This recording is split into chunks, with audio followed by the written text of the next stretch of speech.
Hey guys, tonight we slip into the damp boots of someone you really don't want to be, a day visitor in the kingdom of Vlad the Impaler. The dirt road ahead of you twists like a snake through dense, pine-choked forests. You've barely taken 10 steps off your borrowed horse when the air hits you. A sour cocktail of smoke, sweat, and something much worse. You breathe it in anyway. It's the 15th century, and fresh air is for nobles. You're here in Wallachia, present-day Romania, but don't expect picturesque castles or charming wine cellars. Vlad III, also known as Vlad Dracula, rules this land with a grip so tight, it's practically bone-crushing. His nickname isn't just for show. Dracula means son of the dragon, and if that sounds like a fantasy novel, don't worry. This reality is far more terrifying. The ground squishes beneath your worn shoes. Mud? You hope it's just mud. The village is eerily quiet, not the peaceful kind, more like the everyone's afraid to sneeze too loud kind. Chickens peck nervously near broken carts, and the few people you see offer nothing more than stiff nods. One woman crosses herself, not subtle. Welcome to Târgoviște, the political heart of Vlad's rule. Its jagged fortress looms in the distance, watching everything. You start to feel watched too. A boy, maybe 6 years old, stands in an alley chewing what might be bark, staring directly at you. Behind him, 2 armoured guards appear, just a casual reminder, you're not here on vacation. You're here because Vlad wants something. What that is, no one has told you. So, before you get comfortable, take a moment to like the video and subscribe, but only if you genuinely enjoy what I do here. And hey, post your location and local time in the comments. I love seeing where you're listening from. Now, dim the lights, maybe turn on a fan for that soft background hum, and let's ease into tonight's journey together. You walk past a wooden sign etched with crude letters and something like a wolf's head. It's not decorative. This was likely someone's actual head once. But let's not dwell. A man wrapped in tattered wool grabs your sleeve. His eyes are wild, darting like fish in a bucket. Don't look him in the eye, he whispers, then scuttles away like he wasn't just being terrifying. You keep walking, a little faster now. Vlad's court, they told you, is the place to understand history. But you're beginning to wonder if you'll be history by morning. When you finally reach the castle gates, the guards stop you with pikes so sharp you can hear them hum in the wind. Name? One growls. You give the fake one they told you to use, Stefan. Common, forgettable, boring, perfect. One guard narrows his eyes. From Brashov? You nod. Wrong move. His mouth curls. Brashov merchants tried to defy Vlad once. The punishment? Their entire guild was skewered on wooden stakes like kebabs at a cursed picnic. After an agonizing pause, they let you in. Inside, the castle is colder. That's not just the stone walls. The air has a weight to it, like everyone's holding their breath all the time.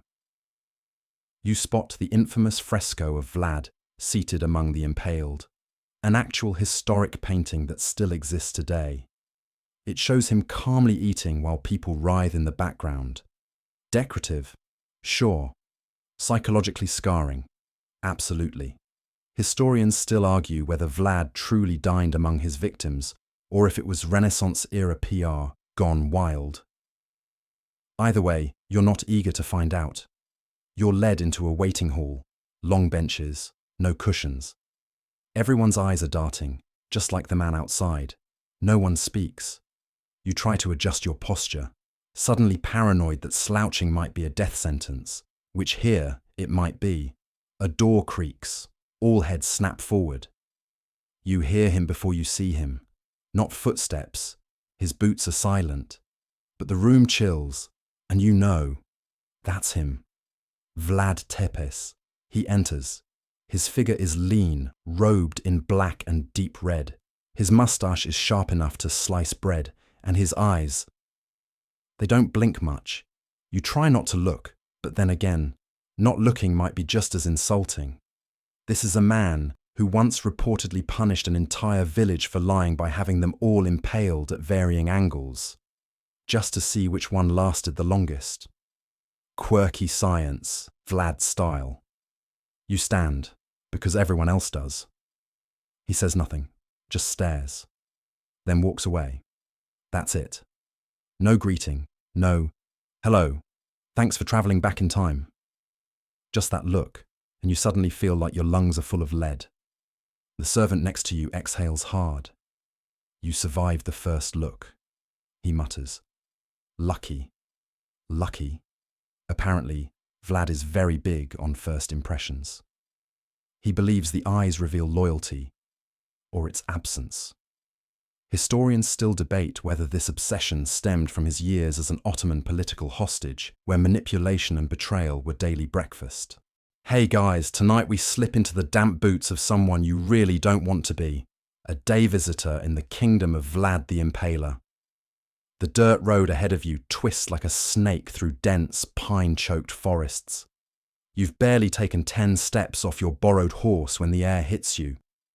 A sour cocktail of smoke, sweat, and something much worse. You breathe it in anyway.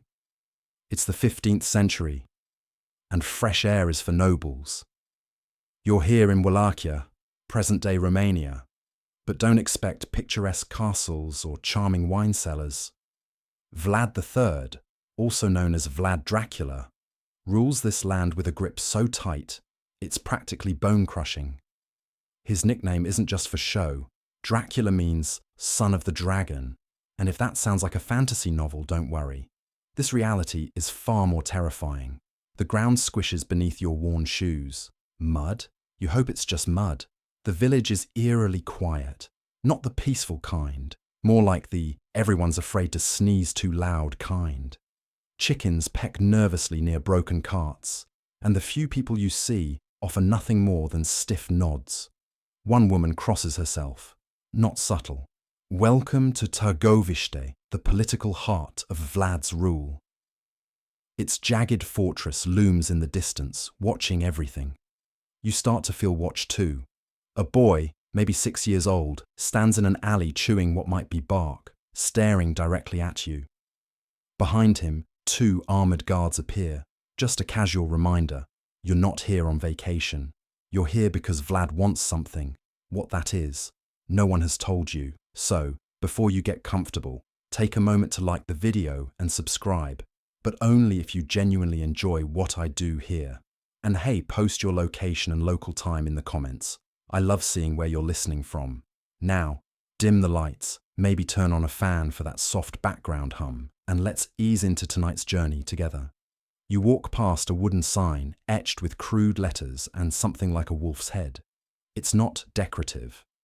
This was likely someone's actual head once. But let's not dwell. A man wrapped in tattered wool grabs your sleeve. His eyes are wild, darting like fish in a bucket. Don't look him in the eye, he whispers, then scuttles away like he wasn't just being terrifying. You keep walking, a little faster now. Vlad's court, they told you, is the place to understand history. But you're beginning to wonder if you'll be history by morning. When you finally reach the castle gates, the guards stop you with pikes so sharp you can hear them hum in the wind. Name? One growls. You give the fake one they told you to use, Stefan. Common, forgettable, boring, perfect. One guard narrows his eyes. From Brashov, you nod. Wrong move. His mouth curls. Brashov merchants tried to defy Vlad once. The punishment? Their entire guild was skewered on wooden stakes like kebabs at a cursed picnic. After an agonizing pause, they let you in. Inside, the castle is colder. That's not just the stone walls. The air has a weight to it, like everyone's holding their breath all the time. You spot the infamous fresco of Vlad seated among the impaled, an actual historic painting that still exists today. It shows him calmly eating while people writhe in the background. Decorative? Sure. Psychologically scarring? Absolutely. Historians still argue whether Vlad truly dined among his victims or if it was Renaissance-era PR gone wild. Either way, you're not eager to find out. You're led into a waiting hall, long benches, no cushions. Everyone's eyes are darting, just like the man outside. No one speaks. You try to adjust your posture, suddenly paranoid that slouching might be a death sentence, which here it might be. A door creaks. All heads snap forward. You hear him before you see him. Not footsteps. His boots are silent. But the room chills, and you know, that's him. Vlad Tepes. He enters. His figure is lean, robed in black and deep red. His mustache is sharp enough to slice bread, and his eyes, they don't blink much. You try not to look, but then again, not looking might be just as insulting. This is a man who once reportedly punished an entire village for lying by having them all impaled at varying angles, just to see which one lasted the longest. Quirky science, Vlad style. You stand, because everyone else does. He says nothing, just stares, then walks away. That's it.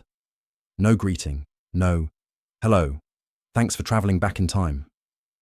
Just that look, and you suddenly feel like your lungs are full of lead. The servant next to you exhales hard.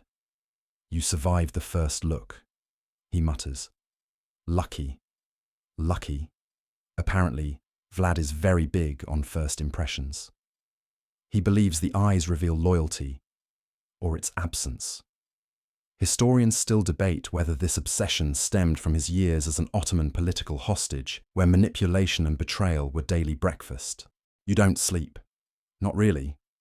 You drift in and out, every creak of the wooden beams above you sending a jolt through your chest. You expect boots stomping toward your door, a blade sliding from its sheath. Another summons from Vlad, this time not for a conversation but for your confession, or your execution. But the knock never comes. Dawn creeps in reluctantly, casting the stone walls in a weak grey glow.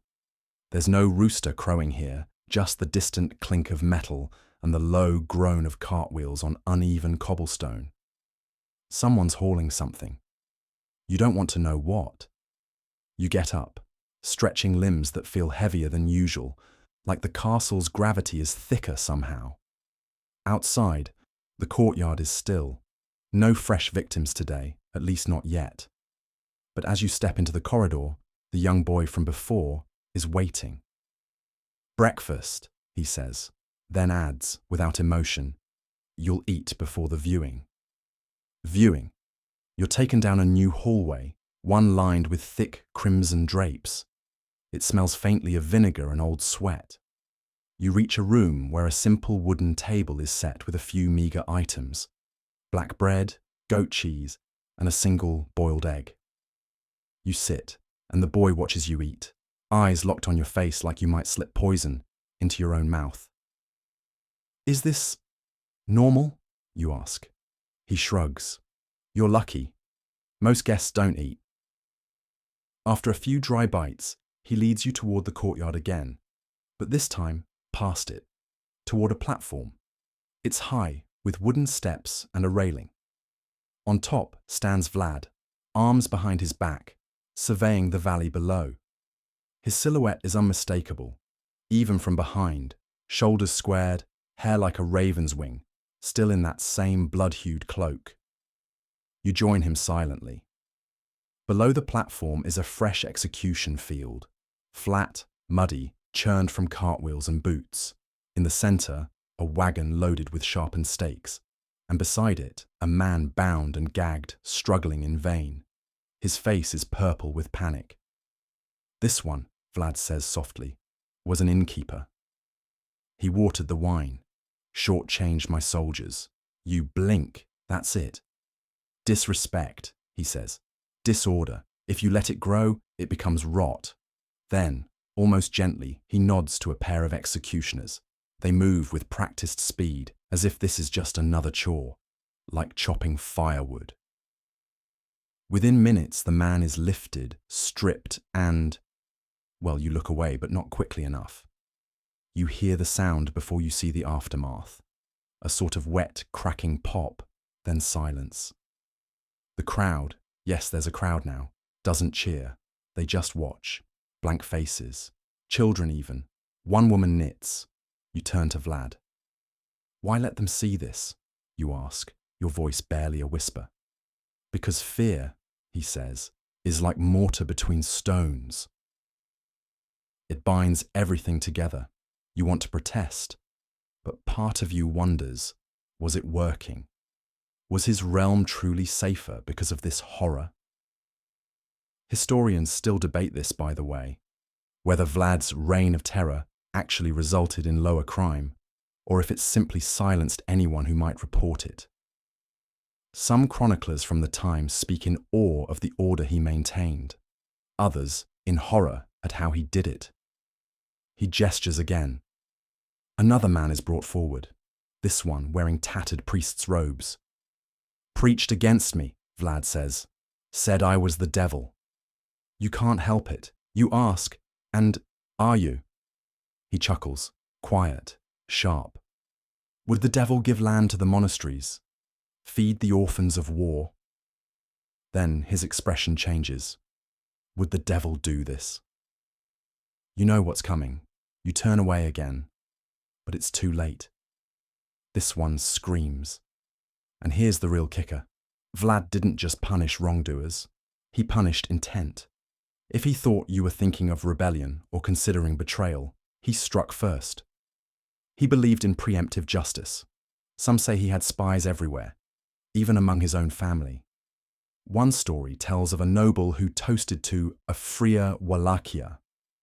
The next day, he disappeared. Only his horse returned. The fringe debate.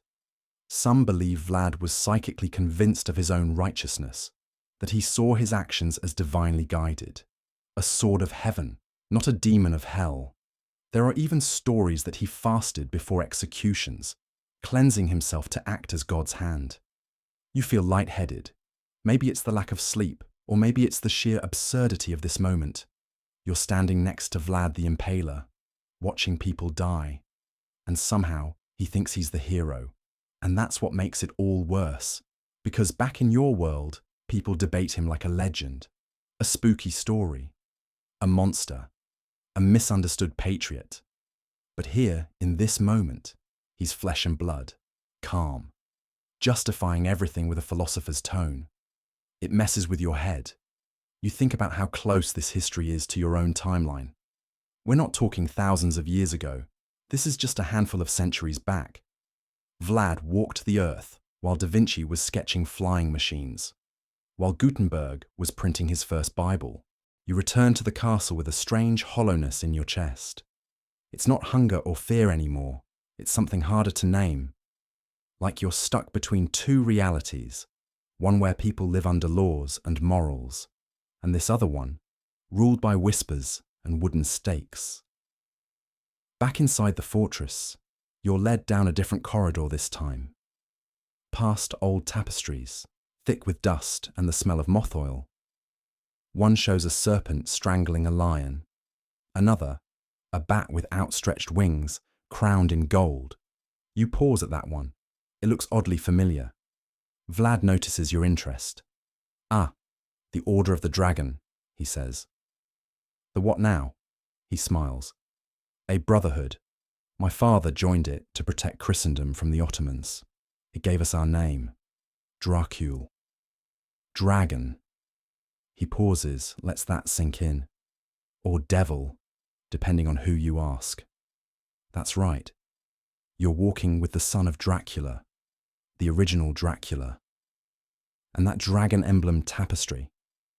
It's not just decoration, it's legacy, power, threat wrapped in symbolism. He leads you into a round room with narrow windows and a stone table. On the table, maps, scrolls, and a dagger with a hilt shaped like a bat. Vlad gestures to the chair across from him. You sit, like a student waiting for your tutor. We are surrounded, he says. The Hungarians to the west, the Ottomans to the south, traitors within. He taps a map. They want my land, my crown, my blood, so I give them fear instead. You try to speak, but he keeps going. The Ottomans sent envoys once, men in turbans, who refused to remove their headwear in my court. Said it was custom. You know what I did? You do, actually. You remember this story from some history rabbit hole you fell down one night. You nailed them to their heads, you murmur. He grins. Exactly. Historians still argue whether this tale is exaggerated. Some say it was propaganda, an image crafted to terrify his enemies. Others insist it's exactly the kind of message Vlad liked to send. Defy me, and you wear your arrogance to the grave. You see, he continues, in war, mercy is weakness. Diplomacy is deception. But fear, he leans in, fear is honest. It's hard to disagree in this moment, especially with the smell of dried blood still lingering in your clothes. Then comes the quirky part. Vlad rolls out a scroll with architectural sketches. A bridge here, a tower there. I'm rebuilding the monastery on Snagov Island, he says. Beautiful place, surrounded by water, safe. You blink. Wait, you're a church patron. He gives you that raised eyebrow again. Of course. What kind of prince doesn't invest in piety? Apparently, the same man who impales traitors also funds monks and carves Latin into church stones. Historians find this duality fascinating. Was it guilt? A smokescreen? Or did he truly believe he was doing God's work, even when driving stakes through someone's chest? You ask about his childhood, and the conversation darkens. I was 10, he says, voice low. When the Ottomans took me and my brother hostage, as leverage, my father gave us up for politics. You imagine being 10, a stone cell, foreign voices, fear without end. They taught me discipline, taught me pain. My brother Radu, he bent to them. I did not. You've read about Radu. Handsome, charming, converted to Islam and fought alongside the Turks.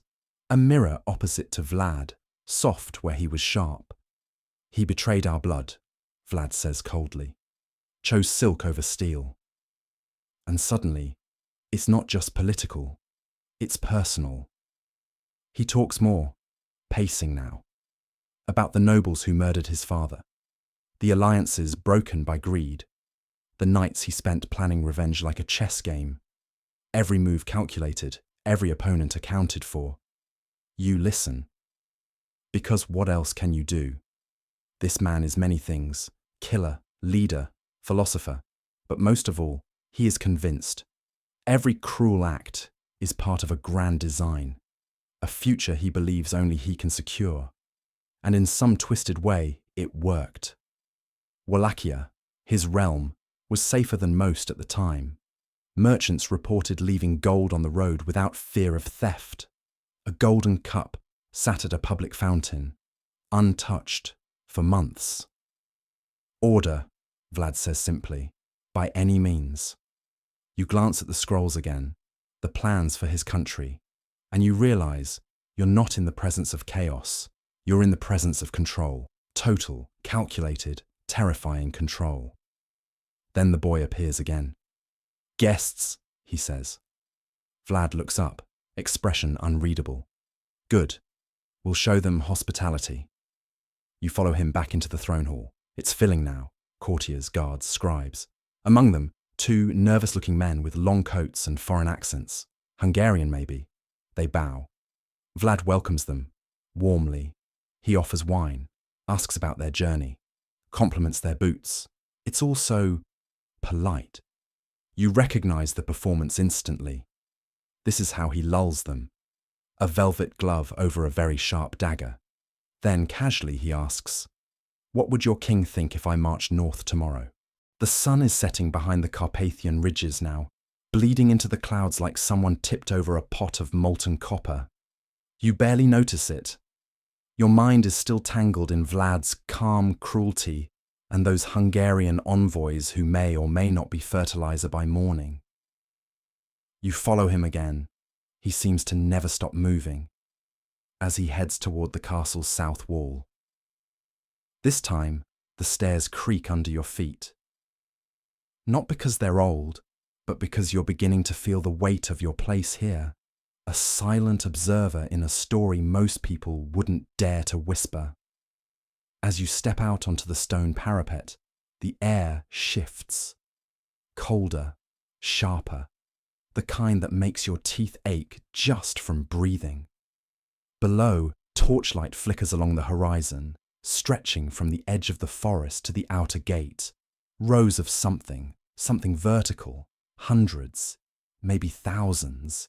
You don't even have to ask. You already know. Vlad stops beside you, arms crossed, cloak snapping behind him like the wings of a waiting bat. He says nothing for a long time. You both just stand there, staring at the night swallowing a graveyard made of wood.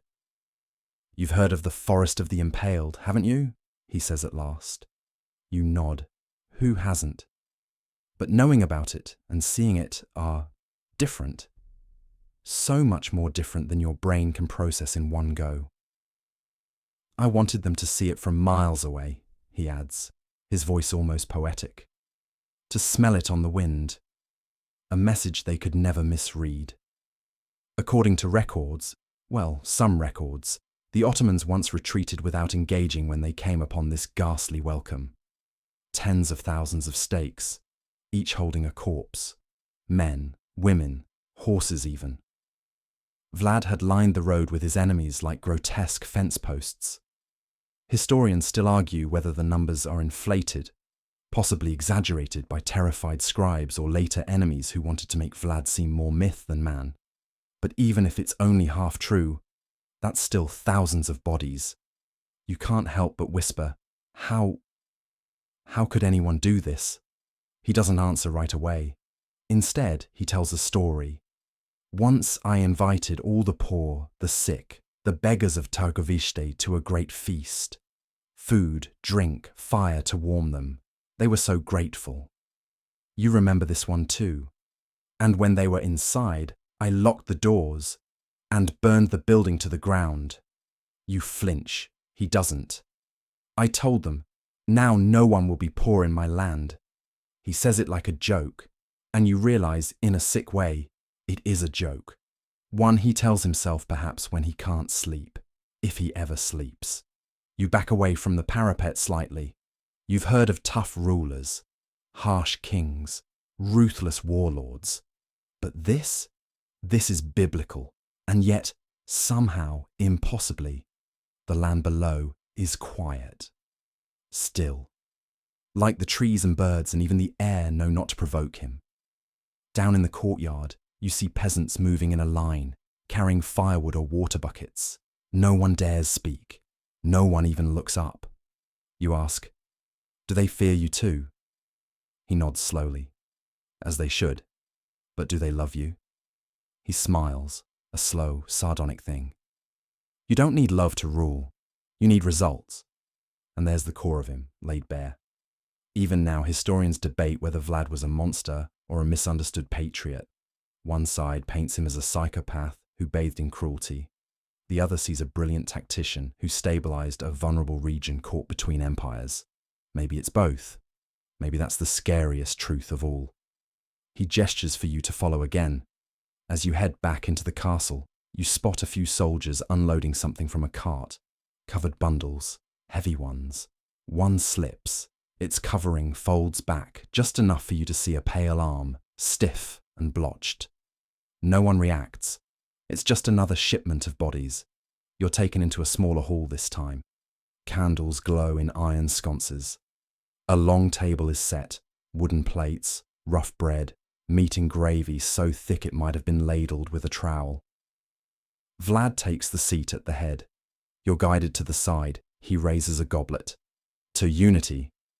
You barely touch yours.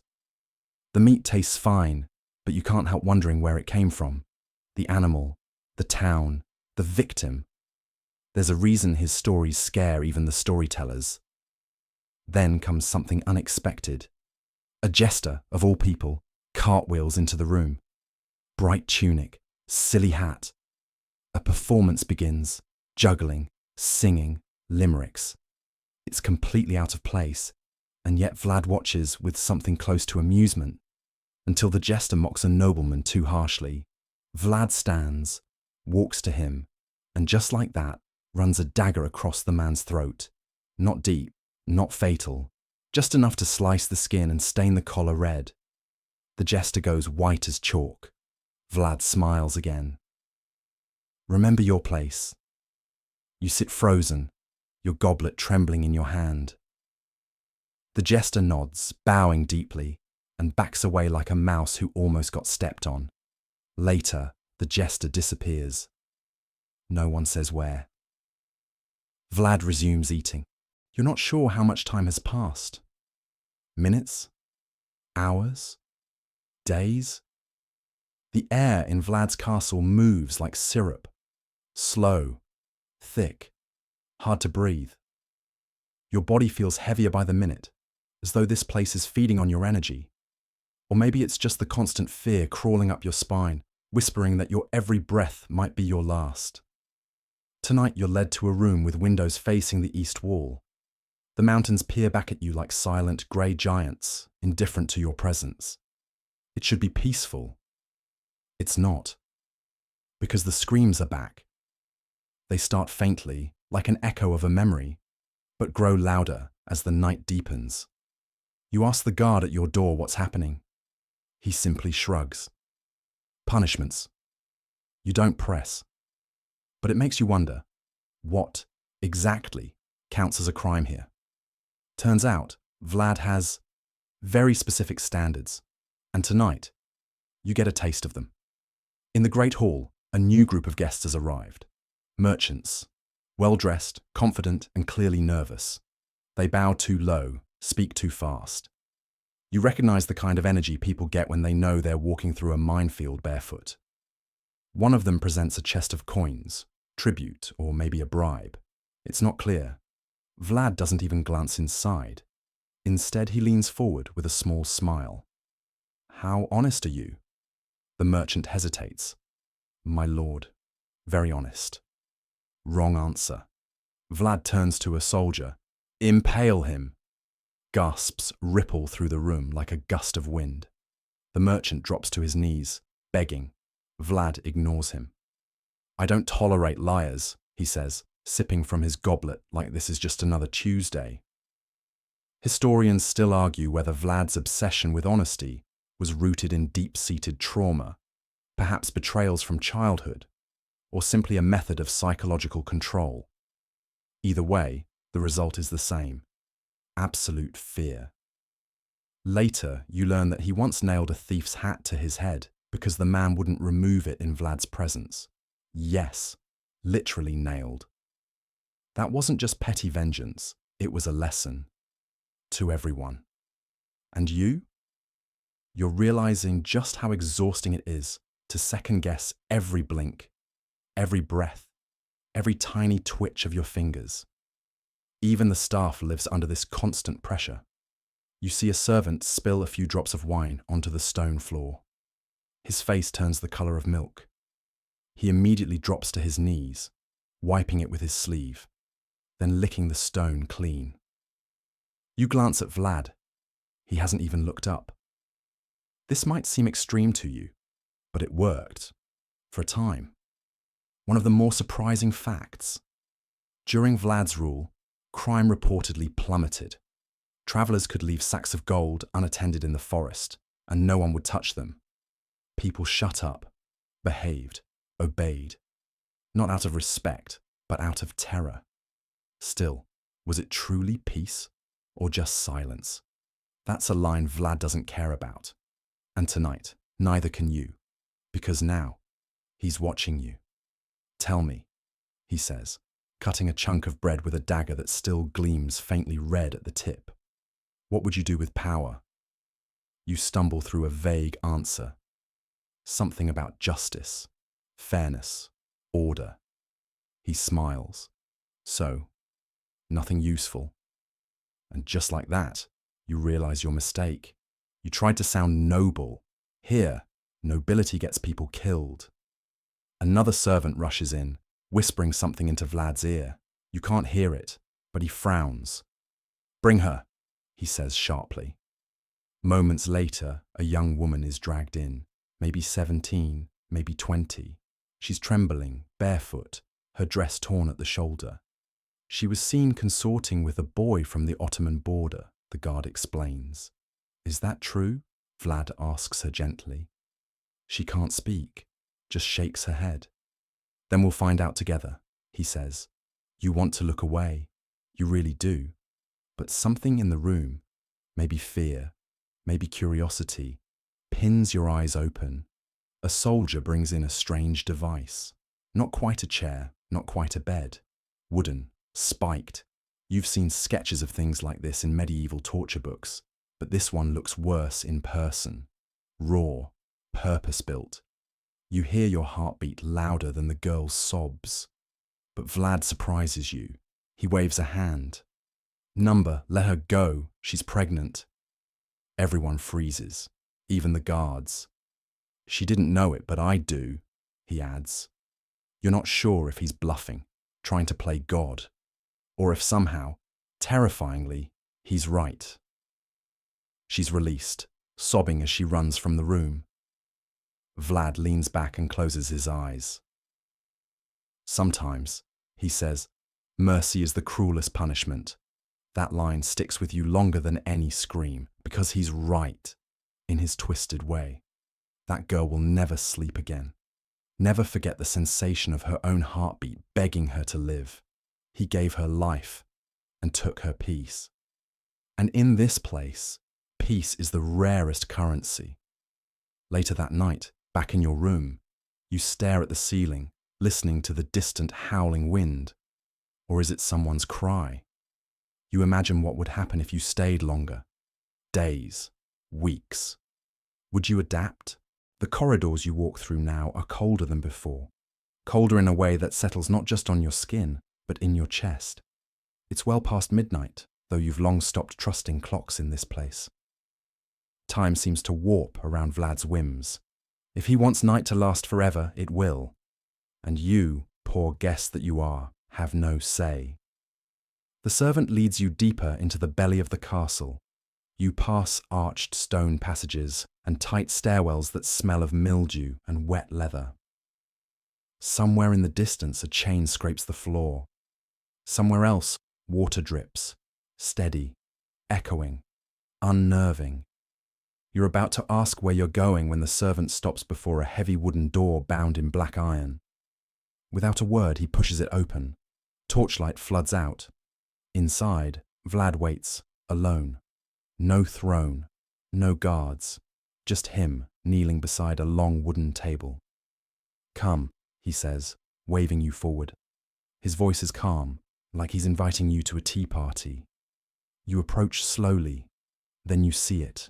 Maps, scrolls, manuscripts, battle plans. Every inch of the table is covered in parchment, marked with drawings of fortresses, rivers, troop formations.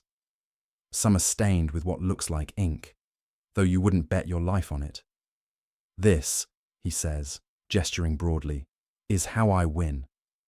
It's the first time you've seen him like this. Not a butcher king, but a chess master. Eyes scanning borders, hands trailing across imaginary roads and mountain passes. He points to a cluster of lines drawn around a key valley. "If I hold this gorge," he mutters, "I hold all the eastern trade. Ottoman or Hungarian, they both come through here." You nod, unsure if you're allowed to speak. "People think impalement is my power," he continues. "But this is the real game." And for the next few minutes, or is it an hour, he talks strategy. You don't interrupt. His mind is a trap of logic and savagery, and you're not about to trigger a spring. One mainstream historical fact most forget. Vlad wasn't just brutal, he was brilliantly tactical. His defense of Wallachia wasn't some madman's lucky streak.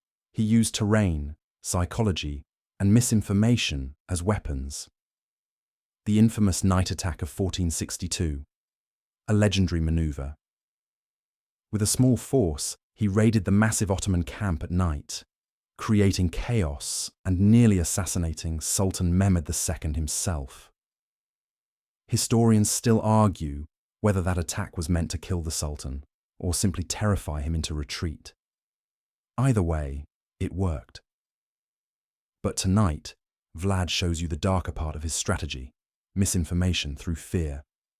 "I need the enemy to believe I'm insane," he says, tapping his temple. A madman cannot be predicted, but a madman with a strategy. He leans close. That's terrifying. You swallow hard. He picks up a scroll tied with a black ribbon and hands it to you. Open it. Your fingers shake slightly as you untie the knot and unroll the parchment. At first, you don't understand what you're looking at. Then it hits you. It's a sketch of a man, dead, impaled, then another, a woman, a child, a forest of bodies. The trees are barely visible through the spikes and the wide, empty eyes of the drawn corpses. "It's art?" you ask, horrified at the word. He laughs, genuinely this time. "Number, it's propaganda."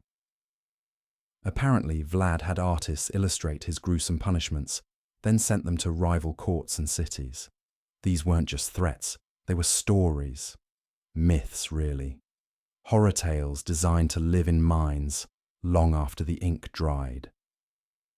A quirky tidbit. Some of these morbid illustrations were copied by travelers and merchants and found their way into European fairy tales and woodcut books, where Vlad's brutality merged with vampire lore. That's right. Your bedtime monster may have started here, hunched over a war map. "You see," Vlad says, stretching his arms like a teacher after a long lecture, "if a man fears you enough, he never lifts his sword." You think about that. Then you wonder, who does he fear? He doesn't answer the question aloud, but maybe he reads your mind. "There's always someone," he says softly, almost to himself. Then he stands. "Come, I want to show you something else." You follow him down another passage, deeper still, the stones sweating more with each step. You're not sure you're in the castle anymore. It feels older, more like a catacomb than a fortress. Torches flicker along the walls.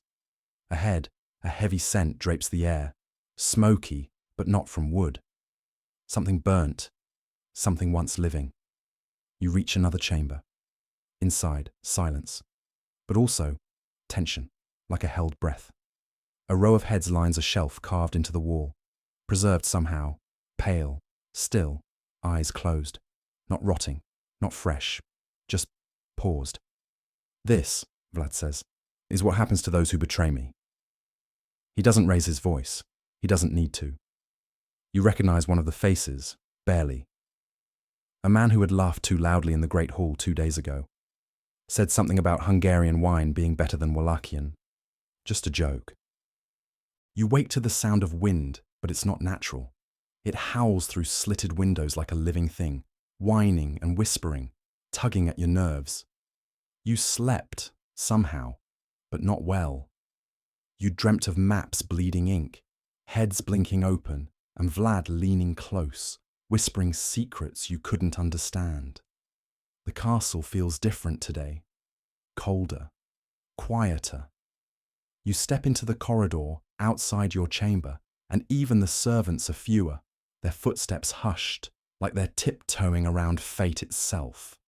You're summoned, again, another private audience with Vlad. You're not sure if you feel dread or a twisted curiosity. This time, he waits in a high, narrow room, its windows tall and arched, letting in strips of cold daylight. A wolfskin rug is at his feet, the animal's glassy eyes staring up at you as if in warning. "Come sit," he says. "We'll talk of rulers and rot." You oblige. Vlad leans back in a high-backed wooden chair. "Do you know what makes a kingdom fall?" he asks, not waiting for you to answer. Not war, not famine, decay, from within, greedy nobles, snivelling boyars, men who love their purse more than their people. Ah, The boyars. One mainstream historical fact. During his rule, Vlad famously executed dozens, maybe hundreds, of Wallachian boyars, nobles, landowners, the elite. He believed they were corrupt, traitorous, and worse, disloyal. In 1457, he invited them all to a grand Easter feast, and then, in true Vlad fashion, had them arrested. Some were impaled, others forced to march for miles to build his mountain fortress at Poenari, many dying along the way. Some call it cruelty, he muses. But tell me, how do you cure rot? You shift in your seat. You cut it away. Exactly. He smiles like a teacher pleased with his star pupil. You have to burn out the infection, he continues. Remove the festering parts, or it spreads. He reaches into a wooden chest beside him and draws out a bundle. Parchments again. But these aren't maps. They're letters, confessions, bribes, accusations. These, he says, spreading them like playing cards, are truths, collected with blood, sealed with silence. You scan the documents. The handwriting varies, some elegant, others crude. All of them speak of betrayal, secrets, plots. Some accuse each other, others beg for mercy. This one, Vlad says, pointing, was my cousin. Thought he could sell land to the Hungarians under my nose. He picks up another. This man bribed a tax collector to underreport his harvest, while peasants starved. You notice something odd. Each parchment is marked in red wax, pressed with Vlad's ring. A fringe detail few know. Vlad developed a network of informants, commoners who reported on the upper class, tax agents who turned spy, even tavern owners who listened more than they served. A web of ears and whispers, a pre-modern secret police. That's how you rule, he says, not just with the sword, with eyes, ears, fear. Historians still argue whether his tactics truly cleansed the nobility or simply replaced old corruption with a new reign of terror. Was he a purifier or a paranoid tyrant? You glance again at the wolfskin at his feet. You wonder if it too was once a symbol, a warning. Then Vlad leans in. Would you betray me? Your mouth goes dry. No, you say. Too fast, too high. He studies you, smiles, not warmly. Good, he says. Then we understand each other. There's movement behind you, a creak. You half turn. A servant enters with a small iron cage. Inside, a rat. You blink. Let me show you something, Vlad says, almost lazily. He takes a slender tube, copper, gleaming, sets it against the table. Then, using tongs, he places the rat inside, seals it. One end of the tube rests against a block of wax. Then he lights a small fire beneath it. The tube begins to warm. The rat scrambles, scratches, squeals. You flinch. Nowhere to go, Vlad murmurs, except forward. You don't want to know what's at the other end. He extinguishes the flame before the rat escapes. Desperation, he says softly. That's where true loyalty is tested. You realize this wasn't a lesson. It was a metaphor. You are the rat, the castle, the test. You ask him, quietly, why he surrounds himself with fear. Doesn't it grow tiresome being so hated? He laughs again, but there's an edge to it. Better to be feared than forgotten, he says. Love fades, loyalty cracks, but fear endures. The room falls silent. You're dismissed with a flick of his hand. As you walk out, the rat still squeals softly in its cage. And you understand, in Vlad's world, everyone burns. Some just burn slower. You descend the stone steps again. But this time, your body feels heavier. Like each footfall carries the weight of that rat, that fire, that whispered warning. You glance over your shoulder, just once, and swear the corridor itself leans in to watch you go. There's no destination given, no servant sent to guide you. You're just left to wander, which somehow feels worse. Soon the castle gives way to the lower grounds. A maze of courtyards, guard posts, and rough-hewn barracks, stitched together by mud-caked paths and silent, staring soldiers. You pass through them like a ghost, unsure if you're being watched or simply recorded for later. Then you hear it. Clashing steel, barked commands, rhythmic thuds like thunder wrapped in muscle. Vlad's army is training. You edge closer, drawn by the strange, magnetic pull of a world where violence is not only expected, it's a career path. The soldiers practice in ranks, sweat glinting on their arms, tunics flapping with each twist of the blade. One group is sparring with wooden weapons, another hurling spears at straw dummies dressed in stolen Ottoman armor. No one laughs. No one rests. It's all grit and scars and survival. "Ah," says a voice beside you. "Our guest arrives." You flinch. Again. It's a commander, lean and stubbled, with a voice like broken glass and a scar down his neck that looks like it tried to strangle him once. His name's something like Ion. He doesn't offer it. Just throws you a wooden sword. "Let's see what you've got." "Oh, wonderful." You hesitate. Mistake number one. Ion jabs you in the ribs, not hard, but enough to make your body jolt like a marionette. "Grip it." Loose hands mean lost fingers. You raise the sword. Awkward, embarrassed, already regretting this. He steps forward, and without warning, strikes. You barely lift the blade before it clatters to the ground, your fingers stinging like they've been kissed by lightning. A few soldiers glance over. No one smiles. "Again," he says. This continues. For too long. You're not just bad. You're target practice in slow motion. Eventually, Ion raises a hand. "Enough." You pant, trying not to collapse, trying to keep what's left of your dignity. "You'd die before drawing blood," he says. "But not because you're weak, because you're soft. That's worse." One historical truth. Vlad the Impaler's military strength came not from numbers, but discipline. He trained his soldiers obsessively, drilled tactics, and demanded loyalty unto death. It was said he could turn peasants into killers with time and fear. As you're pulled aside for water, glorified swamp soup in a wooden bowl, you spot a peculiar exercise across the yard. A line of men, blindfolded, armed with knives. Before them, pigs strung from tree limbs. They're being trained to listen, smell, strike without sight. A fringe detail? Some sources say Vlad's elite guard, the Kalarasi, were trained in pitch-black tunnels beneath the castle, forced to fight blindfolded, taught to hear breathing, track steps by sound, even read wind currents indoors. It sounds ridiculous, until you see one slicer pig clean through the belly, eyes covered, stance perfect. "War," Ion grunts. Doesn't wait for good lighting. You mutter something about modern rules of engagement, and he looks at you like you've asked where the castle's vending machines are.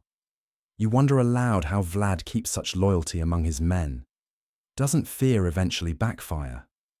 Ion doesn't answer, just gestures toward a large wooden post at the far end of the yard. It's scorched black at the top. Hanging from it, by rope or rusted chain, is a limp body, stripped to the waist. Skin flayed in streaks, buzzing with flies. That, Ion says, was the last man who asked that. Charming. Historians still argue whether Vlad's soldiers truly admired him, or simply feared him too much to defect. Some say he instilled pride through protection. He repelled invasions, defended the homeland. Others say it was pure terror wrapped in nationalism. You stumble back toward the edge of the training field, still gripping your wooden sword like it might explain things. But nothing about this place explains anything. It just is. A horn sounds, sudden, sharp, urgent. Soldiers straighten, blades are drawn, shouts echo. A scout sprints in from the outer gate, panting like a dog in heat. He drops to his knees, mutters breathlessly in Romanian, and Vlad, Yes, he's here now, like he teleported in, frowns. Approach, he commands. You don't know if he means the scout or you, so you awkwardly do both. They're close, Vlad says, teeth clenching. Ottoman riders, 2 valleys over. We ride tonight. He doesn't ask for volunteers, he declares it. Then he turns to you. You'll come too. See how soft hands hold up. Your breath catches. But I'm not trained. He cuts you off with a smirk. Neither were most of my men at first, but fear sharpens quicker than steel. You want to protest, decline, faint maybe, but you nod. Because in this place, the ride into darkness isn't cinematic. It's bone-chattering. Your teeth knock together like clumsy castanets as your horse lumbers down the winding slope, hooves sinking into damp earth. Ahead, torches bob like fireflies on horseback. Behind you, nothing but the rustle of trees whispering things you can't translate. You try not to think about what you're riding into. You try. But your mind, ever helpful, keeps replaying Ion's casual threat, the blindfolded knife-slingers, and that dangling, fly-bitten corpse swaying from the training yard.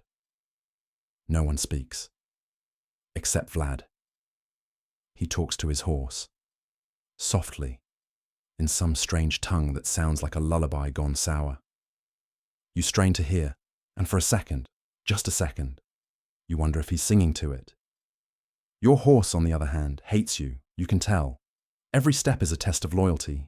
Every sideways glance feels like a countdown to betrayal. You hold the reins like they might explode. Hours pass. Maybe. Eventually, you reach it, your so-called destination. A hill above a wide field. The forest thins here, and moonlight spills silver onto rows of distant tents. Ottoman soldiers. You can smell their campfires even from here, like meat and sulfur mixed with the faint trace of unearned confidence. This is not a battle, Vlad says to his gathered men. It is a message. He turns to you. Oh no. You'll watch. Which, let's be honest, is probably worse. They move fast. No clanking armor, no shouted declarations, just shadows and steel and teeth clenched tight. It's not a charge, it's a puncture, like stabbing the world with knives and slipping away before it notices. What you witness next isn't war. It's theatre. Vlad's theatre. His men sneak into the sleeping Ottoman camp, silent as ghosts with grudges. Fires are snuffed. Tents collapse like lungs losing breath. Screams rise, but briefly. A few try to run. A few succeed. Most don't. You, from your vantage point, watch the silhouettes. Watch one soldier tackle a guard mid-scream and cover his mouth like a mother shushing a child. Watch another light a pile of spare arrows on fire and hurl them into a tent that goes up like dry wheat. And then, the bodies are arranged. Because yes, there's arrangement. This is not random violence. It's curation. The next morning, you walk through the aftermath. Vlad insists. To understand, you must see, he says. You'd rather not understand, actually. But again, no one here says no. The Ottomans didn't just lose men. They lost message control. Vlad's men spent the hours before dawn placing corpses into neat rows. Some are upright. Some are impaled on sharpened stakes hammered into the soil. Others are bent over, limbs arranged in shapes you recognize from old battlefield maps. Arrows, flags, a crude horse and rider glyph. Vlad meets your eyes. They wake to this, he says, gesturing at the death artwork. And they think, if this is what he does in retreat, what might he do in conquest? One widely accepted fact. Vlad practiced what modern scholars might call psychological warfare, centuries before the term existed. He'd burn fields, poison wells, and display prisoners like decorations to cripple morale. In one campaign, when Ottoman scouts reached Targovishte, they reportedly found a forest of 20,000 impaled corpses and turned back without a fight. Quirky detail. Vlad supposedly once sent a bag of noses, yes, noses, cut from enemy corpses, as proof of victory. The courier was instructed to smile as he handed it over. Imagine the poor soul on the receiving end of that delivery. As you step around an arrangement of bodies shaped like a crescent moon, you try very, very hard not to gag, or cry, or think. The soldiers? They eat breakfast nearby like it's a Sunday picnic. Someone even laughs, just once, but enough to make your spine twitch. You ask Vlad if this kind of brutality ever backfires. Doesn't it make enemies angrier, more determined? He shrugs. Historians still argue whether cruelty strengthened my rule or hastened its fall, he says, brushing ash off his tunic. But in the moment, it made them fear me more than they loved their own commanders. He seems satisfied with that. You are not. Later that day, when the sun's high and the smell becomes unbearable, Vlad gathers his men. No grand speech, just a nod. The implication, we move on. But you lag behind, because something glints in the grass, a small item near one of the impaled soldiers. You kneel, careful not to look directly at the man's eyes, and pick it up. It's a coin. Ottoman, bent in half. You pocket it. You don't know why. Maybe to remember this. Maybe to forget. That night, camped on another cold slope, you ask one of the younger soldiers how he manages it, how he sleeps after all this. He shrugs. Sleep finds the ones who obey, then rolls over and snores like a baby bear. You lie awake for hours. That coin in your pocket feels heavier now, like it knows something about you, like it disapproves. Dawn creeps in reluctantly, like even the sun doesn't want to witness what's next. You wake not to birdsong or rustling trees, but the low scrape of metal against stone, sharpening blades. Again, always. The camp is already a buzz of motion. Soldiers tighten saddle straps and mumble tired prayers. Vlad stands on a rock outcrop, arms folded behind his back, staring eastward as if trying to will a vision from the horizon. You wonder if he ever sleeps. You doubt it. He doesn't seem to blink much either. Today, he says without looking at you, we collect tribute. Ah, a tax day with Vlad. This is probably not like modern tax day. There are no spreadsheets, no stern letters from the IRS. What there is, though, is a convoy of carts being loaded with chained prisoners and barrels of grain taken from villages that had the misfortune of lying between Vlad's path and his patience. You're taken along for the ride, because of course you are. You travel with Vlad's advance party as they head into a modest village nestled by a river. From a distance it looks charming. Wooden homes, chickens pecking the earth, smoke curling from a few hearths. Up close, it's tension wrapped in silence. Villagers stop what they're doing as you ride in. Some drop to their knees in instinctual submission. Others just freeze, eyes wide, like deer halfway through realizing they're not alone in the woods. You dismount, unsure what's expected of you. A man, elderly, trembling, steps forward. He holds out a pouch. Grain tax, you think, or maybe money. Or maybe he just knows the script. But Vlad doesn't even glance at him. He walks straight to the village well and peers inside. Empty, he mutters. They knew we were coming. A soldier steps forward. They must have poured it out, my lord, so we wouldn't drink. Vlad says nothing, just stares into the old man's eyes.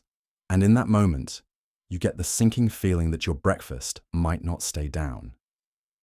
You withhold water from my men, Vlad says softly, and still expect mercy. The old man tries to speak, tries, but no words come. Vlad raises a hand, and the soldiers grab the man, dragging him backward toward the well. You're frozen. Everyone else, the villagers, Vlad's guards, even the chickens, just watch. They don't kill him, not right away. They lower him into the well, alive. You hear a splash, then silence. They can drink now, Vlad says, with a faint smile. You're not sure if he meant that metaphorically or not, and honestly, you don't want to ask. Here's a real fact for you. Vlad imposed brutal taxes, but it wasn't just about money. It was about power. He demanded tribute from the Saxons, the Ottomans, the Hungarians, anyone within his reach. And if payment was delayed or defied, consequences followed. Not just executions, performative ones, burning villages, public punishments, mock trials followed by real deaths. Fringe tidbit. Vlad reportedly once invited dozens of wealthy nobles to a feast, only to have them arrested mid-meal and impaled. Why? They'd opposed him politically. Also, they didn't RSVP fast enough. Let that sink in next time you ignore a party invite. The soldiers move through the village like tax collectors from a nightmare. They take everything: grain, livestock, even a stack of embroidered cloth that looks like someone's wedding dowry. You try to protest when they pull a crying child away from his mother. Enough, you say. He's just a boy. And for once, someone listens. Vlad walks over slowly, and he doesn't shout. That would be too merciful. You object, he says, studying your face like it's a puzzle he already solved, but enjoys re-solving anyway. You nod, slowly, carefully, like nodding too fast might snap your neck. He turns to the soldier. Release the child. Relief floods through you. Then Vlad adds, and take his father instead. No one blinks, not even the mother. And you realize, in this place, even hope has consequences. The village fades behind you as your group rides away, now trailing an extra cart of terrified tribute. You glance back once. A boy stands at the edge of the path, watching you. No tears, just watching. You want to wave, you don't. As you ride, Vlad speaks to no one in particular. There are two kinds of obedience, he says, the one you choose and the one that chooses you. Historians still argue whether his brutality was a defense mechanism, your modern brain whispers. A trauma response to a violent childhood and years as an Ottoman hostage. But standing next to him, you don't see trauma. You see design. Later that night, you sit by the fire, staring at flames until they blur into ghostly dances. One soldier tells a joke. Another pretends to play a flute using a twig in his nose. The mood is light. It always is after horror. That's how they reset. But you can't. Your skin feels stretched, your heart like it's thumping under someone else's command. Vlad is off to the side, staring into the dark like he's watching an invisible. You wake up to the squawk of crows and the clink of armor, both now so common you barely flinch. Your body aches in places that shouldn't ache. Your thoughts are like dried out riverbeds, cracked and dull. But none of it matters. Vlad's already moving, and you don't want to be the reason he stops. Today's journey brings you closer to the edge of the Carpathians. Forests grow thicker here, wild and disobedient, like they never got the memo about human dominance. Fog coils between the trees like lazy spirits, and your breath turns visible with the chill. There's a silence here, but it's not peaceful. It's watchful. Vlad rides ahead, flanked by a few elite guards. You lag behind, still sore from the previous day's lesson in why taxation is terrifying. Eventually, he halts in a clearing surrounded by dead trees, their bark stripped bare, and hanging from some of them is cloth, no flags, torn, stained, Ottoman banners. This, Vlad says without turning around, is where they tried to take me. You freeze. Your horse does too, as if even the beast knows this isn't a moment to shuffle or sneeze. He steps down and walks to a crooked tree with clawed roots, touches it gently. They dragged us through here, me, my brother. His voice is quieter now, distant. They made us learn their language, bow to their god, smile at their whips. You suddenly remember a mainstream historical truth. Vlad and his brother Radu were held hostage by the Ottomans during their youth. It wasn't exactly a school field trip. Hostage diplomacy was the fashion of the time, a gesture of trust. You send your sons to your enemies, they don't murder you. Fair, right? But while Radu adapted, even converted to Islam, and reportedly grew close to Sultan Mehmed II, Vlad simmered. Imagine marinating a soul in resentment for years, then letting it boil. Historians still argue whether this hostage period truly shaped Vlad's later brutality, or if it merely added polish to instincts already in place. Either way, it explains why Ottoman flags here look more like targets than trophies. Do you remember what he did to the Ottomans in 1462? Your exhausted brain whispers. Oh, you do. You've heard the legend, the forest of the impaled.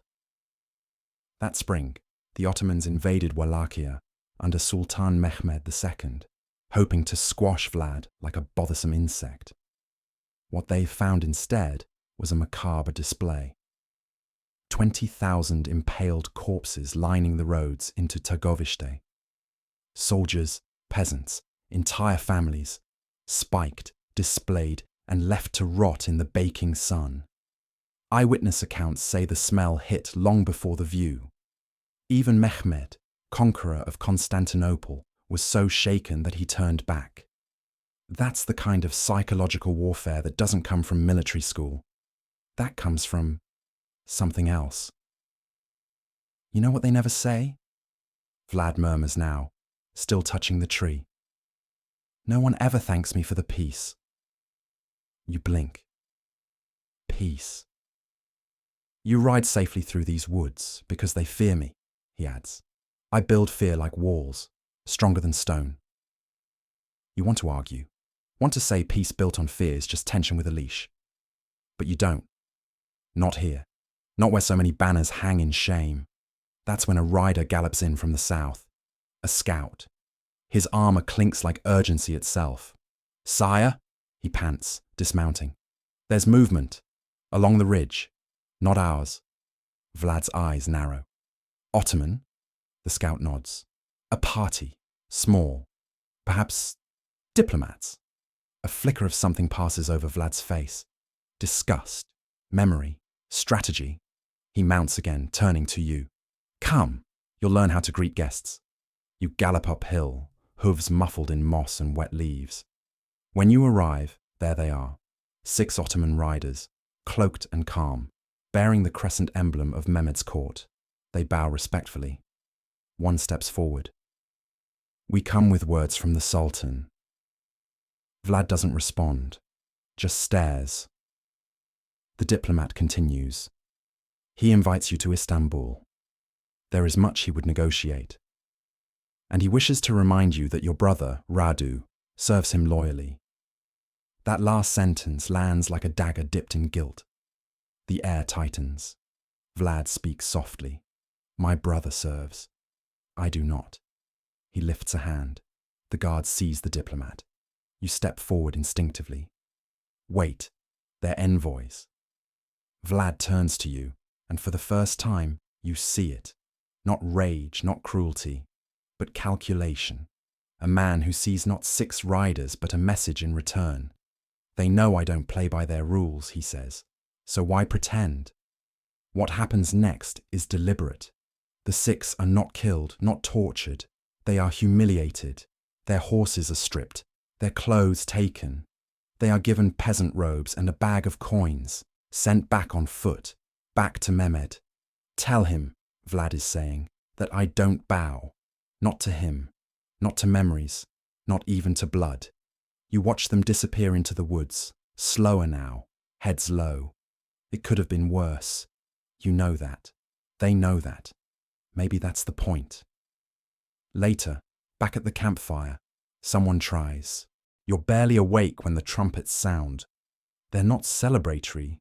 These are the sharp, utilitarian blares of authority in motion. Something's changed overnight. You don't even get breakfast before Vlad's men shove your pack at you and motion toward the camp's edge. Another campaign? A raid? A show of power? Turns out today is something stranger than all of that. You're going to a feast.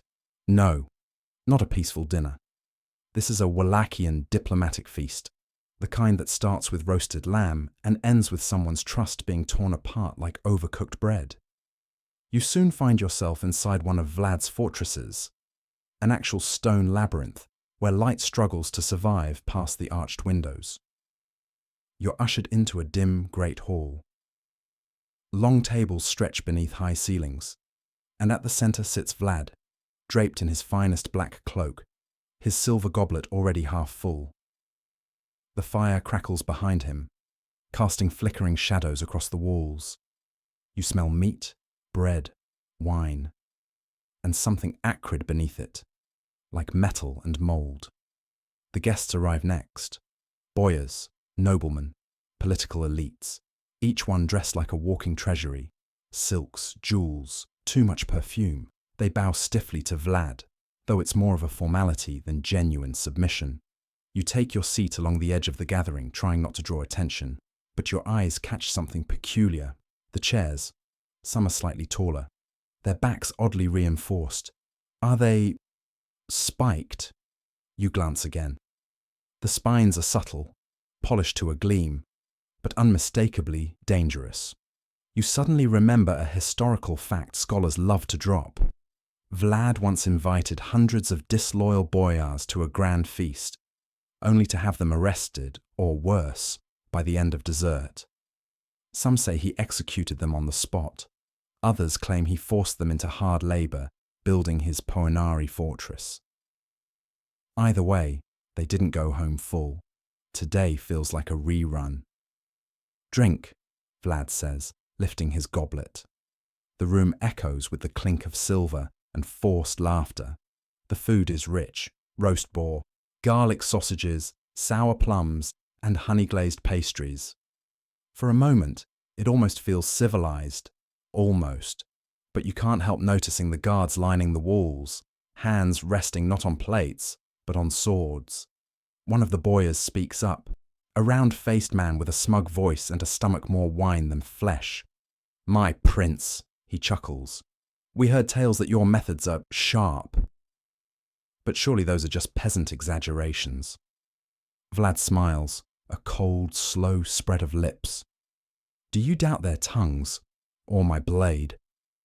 The room goes still. Somewhere a dog howls outside, as if it knows a storm is brewing indoors. The boyar tries to laugh it off. No offense meant, of course, just court humor. Vlad leans forward. "Let me show you something humorous." He claps once. A servant rushes in with a tray covered by a velvet cloth. When the cloth is lifted, the room collectively leans in and recoils. It's a tiny wooden model, a miniature impalement stake, carved, polished, and disturbingly detailed. Vlad spins it slowly on the tray, like a game piece on display. "This," he says, "is what awaits traitors, whether they come with knives or compliments." The boyar swallows hard. No one touches their food after that. There's a fringe tale whispered in some old Moldavian texts that Vlad once nailed a man's hat to his skull for not removing it in his presence. You'd laughed when you first heard it. Now? It sounds like policy. But not everything tonight is threats. There's another layer to this performance. One historians still argue over. Was Vlad truly this ruthless in all cases? Or was he in fact a reformer masking discipline and cruelty? He eliminated corrupt nobles. He strengthened the middle class. He minted coinage that actually held value. The crime rate in his domain, practically non-existent. There's even a popular story of a golden goblet left at a public well, untouched for years. That's the kind of fear-laced order no CCTV camera could replicate. And yet, the cost, well, you're sitting at the same table as that cost, chewing nervously and wondering if dessert includes betrayal. Vlad raises a toast again, this time with eyes glinting. To loyalty. Everyone echoes. To loyalty. Then, without warning, he turns to the smug Boyar. Come closer. The man hesitates. I insist, Vlad says, gesturing. The Boyar rises, wobbling slightly, steps forward. Vlad draws a ring from his finger, holds it up. Kiss it. Now the room leans forward, not for drama, but to see which version of this moment they're about to witness. The political joke or the execution. The Boyar kneels, trembling, and kisses the ring. Vlad watches him with the intensity of a flame daring the wood to speak. Then he waves him away. No punishment, no stakes, just a test. And that's the thing about Vlad. You never know if you're being judged for your sins or your timing. As the feast ends, you catch whispers between nobles.